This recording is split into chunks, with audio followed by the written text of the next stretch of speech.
A heavy silence enveloped the courtroom, pierced only by the steady tick of an old wall clock and the faint rustle of pens scratching across legal pads. All eyes were drawn to the man in the wheelchair at the defendant's table.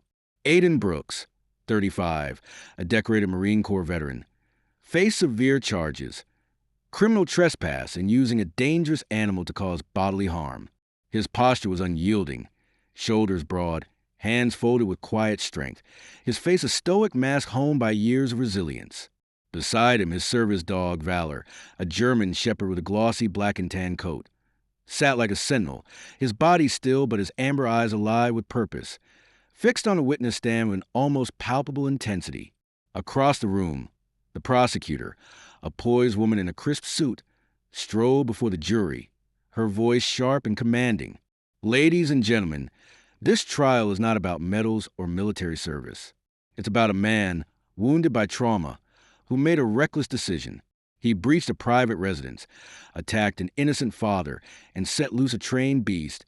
She pointed sharply at Valor. "A dog forged for war, not for our peaceful neighborhoods."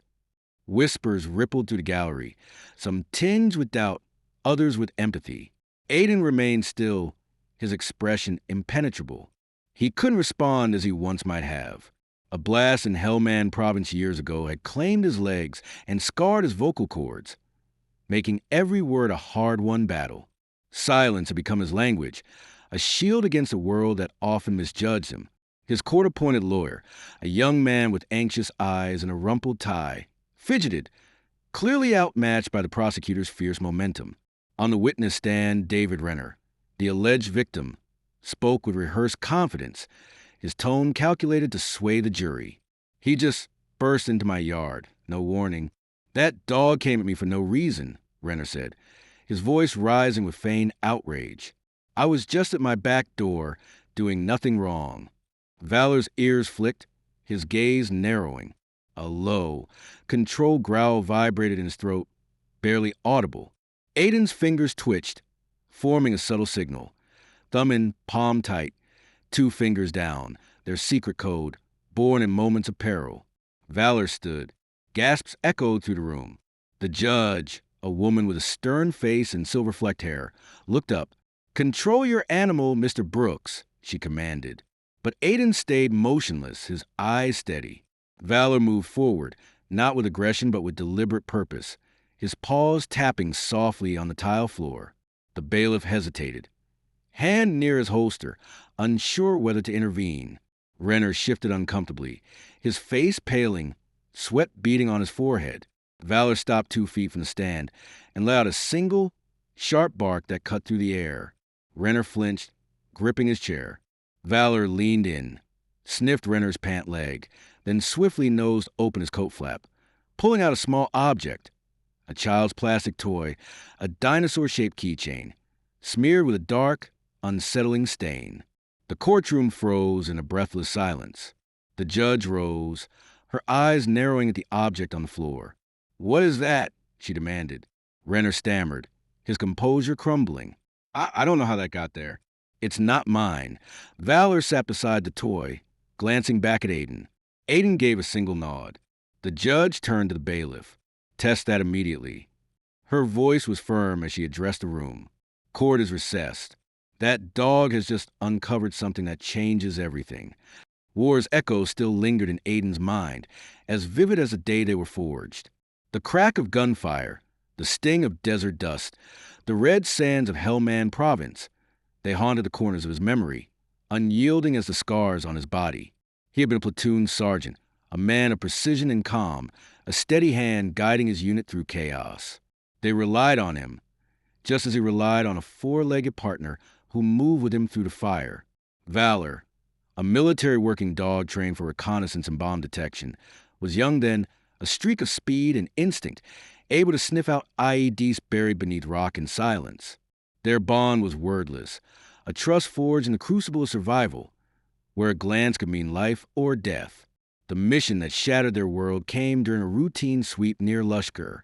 Aiden's team had cleared a compound, the air thick with unspoken tension. A secondary explosive detonated, a deafening roar that tore the ground apart. Aiden was hurled back, his spine slamming against a concrete wall, pain engulfing him like a tidal wave. He remembered the screams, the chaos, and Valor, bleeding, one eye shut, whimpering but dragging himself across the rubble to reach him. They were airlifted together, two broken warriors bound by loyalty. In the States, Aiden endured months of grueling recovery. The explosion had crushed his spine, leaving him paralyzed from the waist down. Shrapnel had damaged his vocal cords, reducing speech to halting fragments. Doctors urged him to embrace a new life, but their words fell hollow. Most would have surrendered to despair, but Aiden refused. He asked about Valor daily, his strained voice insistent. When he learned the military plan to retire the dog due to his injuries and partial blindness, Aiden fought with quiet determination. Paperwork, appeals, medical clearances. He tackled the bureaucracy with the same resolve he'd shown in combat. Months later, they relented. Both scarred, both broken, they came home together. Aiden and Valor settled in a modest apartment on Pittsburgh's outskirts, a quiet place that mirrored their unassuming new life. No banners welcomed them. No family waited, just two survivors, stitched together by war's cruel hand, searching for peace. Recovery became their shared mission, a daily defiance of their wounds. Aiden's physical therapy was relentless, learning to transfer from bed to wheelchair without aid. Valor, ever vigilant, learned to brace him, his sturdy frame a steady anchor. Speech therapy coaxed fragments of Aiden's voice back, each word a small triumph. Together, they crafted a language of hand signals, military commands reshaped into gestures only they understood. Valor, with his sharp mind and fierce loyalty, excelled, sensing Aiden's emotions. A tense glance, a held breath. He'd move to fetch the phone or press close in comfort. It was more than training. It was instinct born of shared pain. Aiden didn't seek glory or praise. He lived quietly, fixing neighbors' fences, repairing kids' bikes, donating old boots to shelters, always with Valor at his side. Not a pet, not just a service dog, but a comrade who'd faced hell and stayed. It began with a sound that cut through the night. A child's cry, faint but desperate. Past midnight, the neighborhood lay hushed, wrapped in a quiet that felt like a worn quilt. Aiden, dozing in his wheelchair, felt Valor stiffen, ears up, eyes locked on a window. A deep growl rumbled, a warning honed by years of vigilance. Aiden rolled to the window, easing it open, the cool air sharp against his skin. Silence at first, then a choked sob from the house next door. A young couple with a small boy had moved in weeks earlier. Aiden barely knew them, a wave, a glance. But the father, David Renner, had always stirred unease, his demeanor often a way Aiden's instincts, sharpened by war, couldn't ignore. He activated the outdoor camera he'd installed, its lens angled toward the alley between their homes. The footage froze his blood, a man's shadow dragging a child by the arm into a dimly lit room. The boy fought, small fist swinging, his body twisting. Then came a slap, sharp, deliberate, followed by another. Aiden's heart pounded, hands shaking as he dialed 911. "I'm reporting child abuse next door," he said, voice strained. "What's your evidence?" the dispatcher asked. "My camera caught it. The crying, the hits." "Clear visual proof?" "It's shadowy, but it's there." "Without clear footage, we can't act unless the child's in immediate danger." Aiden's grip tightened, disbelief surging. "He is in danger." "Protocol, sir." He hung up, the boy's cries echoing in his mind. Sleep impossible. Dawn brought a soft knock. Aiden opened the door to find a boy, barefoot, shivering, his cheeks swollen, bruises blooming across his thin arms. No older than 6, his eyes were wide with fear, but silent. He stepped forward, pressing himself against Aiden's chest, seeking safety. Aiden's heart clenched. He guided the boy inside, wrapping him in a blanket, offering water. He called Child Protective Services, his voice urgent but calm. While waiting, he knelt beside the boy, who sat trembling. "This is Valor," Aiden whispered, gesturing to the dog, who lay gently beside the child, tail wagging softly. "He protects people. You're safe now." The boy's hand reached out, touching Valor's fur, a spark of trust in his eyes. Hours later, as a caseworker arrived, the door flew open. David Renner stormed in, red-faced, roaring, "You think you can take my kid?" His fist clenched, he advanced. Aiden tried to block him, but his wheelchair was too slow. Before Renner could strike, Valor lunged, a blur of fur and fury, his bark rattling the walls. When Renner swung, Valor bit his arm, not to maim, but to stop. Renner screamed, stumbling back as CPS security rushed in. But the damage was done. Renner filed charges, accusing Aiden of kidnapping, trespassing, and using a weaponized dog. He painted himself as a victim of a PTSD-riddled veteran who snapped. The story spread, fueled by sensational media. By the court date, Aiden was branded an unstable war hero who unleashed his dog on an innocent man. He didn't fight the narrative, didn't seek interviews. He waited, and so did Valor. The courtroom felt stark that morning, fluorescent lights humming overhead. Aiden sat in his wheelchair, hands calm in his lap, his face a study in quiet strength. Valor, at his side, was a statue, his eyes scanning the room with keen precision. On the stand, Melline Renner, the boy's mother, spoke with rehearsed tone, her eyes glassy. "My husband's not violent," she said, staring ahead. "It was a misunderstanding. He'd never hurt our son on purpose." Aiden's jaw tightened slightly. The prosecutor pressed. "Did Mr. Brooks enter your property without permission?" "No," Melline said. "Did he threaten you or your husband?" A pause. "No." Silence settled, thick with tension. Aiden raised his hand, fingers forming a sharp signal. Valor's ears flicked, his body tensing. He rose, calm but focused, and walked toward the stand. The bailiff stepped forward, but the judge raised a hand. "Let him proceed." The room held its breath. Valor stopped before Melline, who stiffened, her hand slipping to her coat pocket. Valor's nose moved toward it, then gently nudged a fabric, pulling out a child's necklace, a blue string with a cracked star charm, stained with dried blood. Gasps erupted. Melline paled. The judge leaned forward. "Ms. Renner, do you recognize this?" I don't know where that came from," she stammered. "It's not mine." A small voice rang out. "That's mine." In the gallery, beside a CPS worker, the boy stood, trembling. "That's my necklace. He broke it." Tears fell. "Valor saved me." Silence gripped the room. The boy ran to Valor, wrapping his arms around the dog's neck.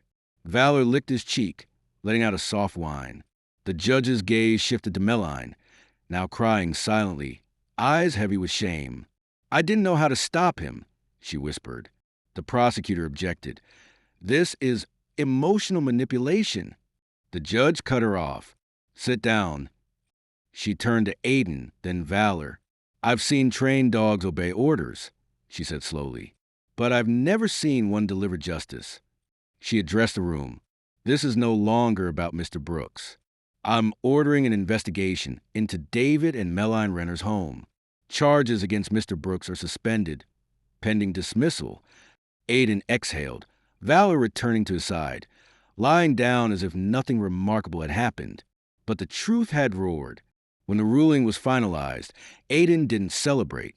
No cheers, just a quiet nod and a gentle pat on Valor's head. The charges were dropped. Days later, David Renner was arrested, the investigation confirming the abuse. The boy was placed in protective custody. Safe at last. The video of Valor revealing the necklace went viral.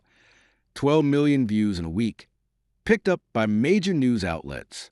Headlines read, "Silent Veteran and Dog Uncover Abuse in Courtroom Stunner."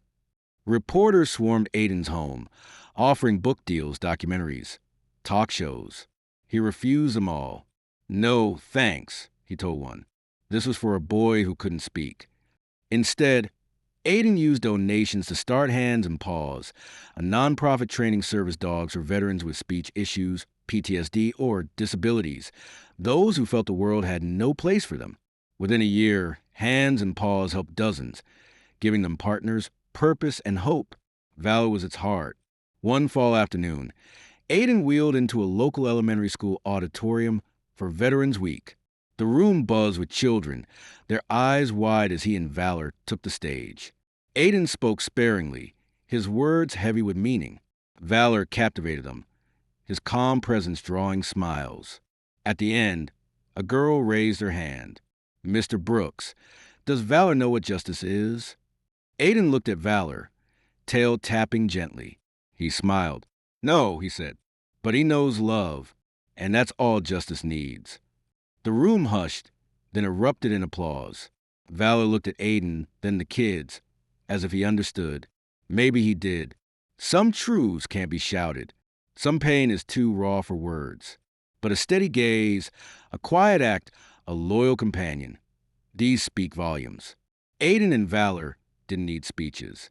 One, a soldier broken in body. The other, a dog war left behind.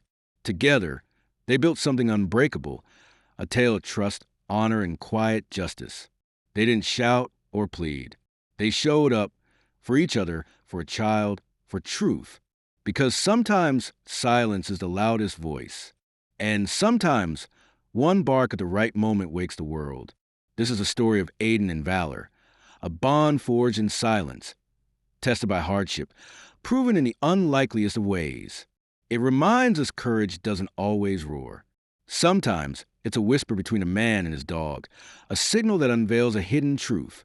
If this story stirred your heart, sparked inspiration, or renewed your faith in loyalty and love, please like, share, and subscribe to Noble Paw Tales. We share heartfelt stories of the unbreakable ties between people and animals, tales of rescue, resilience, and redemption.